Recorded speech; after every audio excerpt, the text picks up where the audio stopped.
ফুটবলের সবচেয়ে মর্যাদাপূর্ণ ব্যক্তিগত পুরস্কার ব্যালন ডি'র 2025 ঘিরে বিশ্বজুড়ে ফুটবল প্রেমীদের উত্তেজনা এখন তুঙ্গে।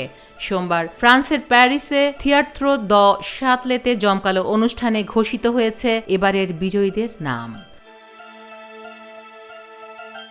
পুরুষ বিভাগে জয়ী হয়েছেন প্যারিস সেন্ট জার্মেইনের ফরাসি ফরোয়ার্ড উসমান দেমবেলে। তিনি শুধু পিএসজিকে প্রথমবারের মতো উয়েফা চ্যাম্পিয়ন্স লিগ শিরোপা এনে দেননি, বরং সারা মৌসুমে ছিলেন দলের আক্রমণ ভাগের প্রাণভোমরা।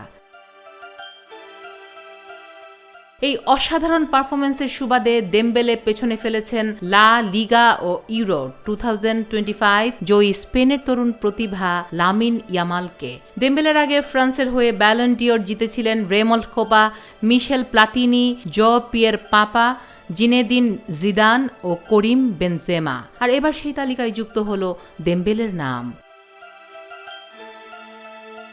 অন্যদিকে নারী বিভাগে বার্সেলোনার মিডফিল্ড মায়েস্ত্রো আইতানা বনমাতি লিখলেন নতুন ইতিহাস। তিনি টানা তৃতীয়বারের মতো ব্যালন ডি'র জিতে জায়গা করে নিলেন কিংবদন্তি মিশেল প্লাতিনি ও লিওনেল মেসির পাশে। এইবারের শিরোপা দৌড়ে বনমাতি পেছনে ফেলেছেন স্পেনেরই আরেক সতীর্থ মারিওনা ক্যালদেন্তেকে।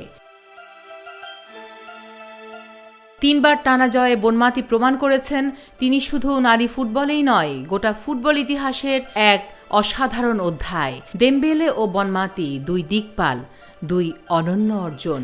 ফুটবল জগৎ আজ তাদের গৌরবে আলোকিত। ফারাহ দিবা, ভয়েস অফ বেঙ্গল।